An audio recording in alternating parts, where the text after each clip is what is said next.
Let's start with reading and translation of Chapter 9 of English Grammar Pronouns.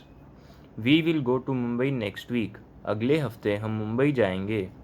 We will go to Mumbai next week. It is a beautiful lamp. यह एक सुंदर lamp है. It is a beautiful lamp. It is wonderful to go to the hills. पहाड़ियों पर जाना अद्भुत है. It is wonderful to go to the hills. What is that thing? वो चीज़ क्या है? What is that thing? It is a plastic crab. यह एक प्लास्टिक का केकड़ा है. It is a plastic crab.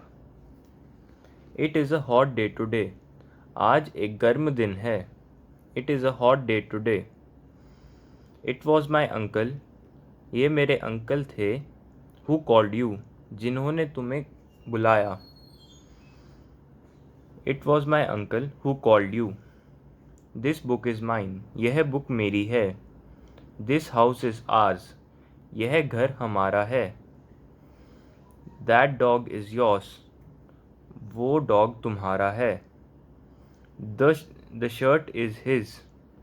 Shirt उसकी है. This is the girl. ये वो लड़की है. I was talking about. जिसके बारे में मैं बात कर रहा था. This is the girl I was talking about. This is my lawn. यह लॉन मेरा है. This is my lawn. Those who are late will not be allowed to enter. जो लोग देर से आएंगे उन्हें प्रवेश की अनुमति नहीं दी जाएगी. Those who are late will not be allowed to enter. This pen has blue ink. इस पेन में नीली इंक है. This pen has blue ink. This is the pen that has blue ink. यह वह पेन है जिसमें नीली ink है. This is the pen that has blue ink. Which pen is yours? तुम्हारा पेन कौन सा है? कौन सा पेन तुम्हारा है?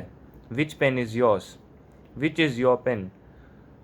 तुम्हारा पेन कौन सा है? Which is your pen? I helped myself. मैंने खुद की मदद की. I helped myself. They hurt themselves. उन्होंने खुद को hurt किया. उन्होंने खुद को चोट पहुंचाई. They hurt themselves. I hurt myself abruptly.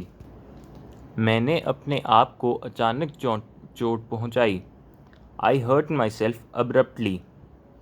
I made the cake myself. मैंने केक खुद बनाया. I made the cake myself. He is very pleased with himself. वो खुद से बहुत ज़्यादा खुश है. He is very pleased with himself. The frail lady cooked. कमज़ोर औरत ने खाना बनाया. And fed herself. और खुद को खिलाया. Despite illness. बीमारी के बावजूद. The frail lady cooked and fed herself despite illness. They themselves took the responsibility. उन्होंने खुद जिम्मेदारी ली थी. They themselves took the responsibility. I myself locked the door. मैंने खुद दरवाज़ा बंद किया था.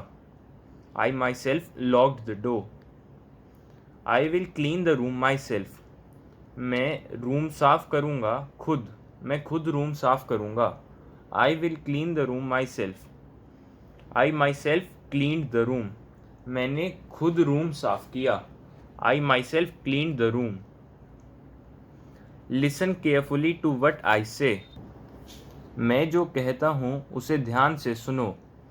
Listen carefully to what I say. She quarreled with her friend yesterday. उसने कल अपनी सहेली से झगड़ा किया. Which is unusual. जो असामान्य है.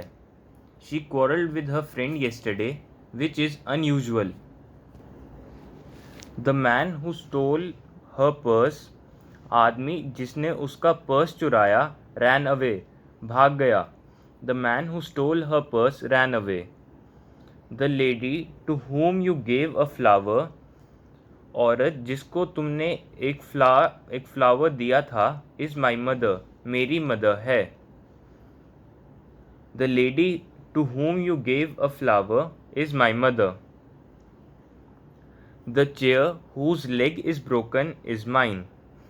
कुर्सी जिसका पैर टूटा हुआ है मेरी है.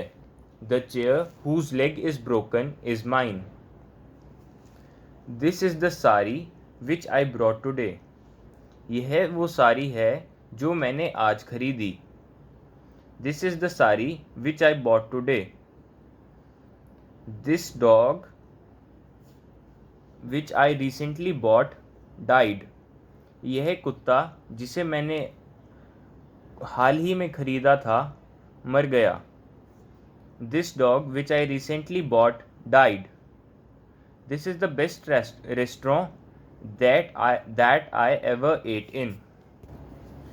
यह सबसे अच्छा रेस्टोरेंट है जिसमें मैंने कभी भी खाया है. It is the best restaurant that I ever ate in. Yours is not the same book as mine. तुम्हारी मेरी जैसी किताब नहीं है. Yours is not the same book as mine.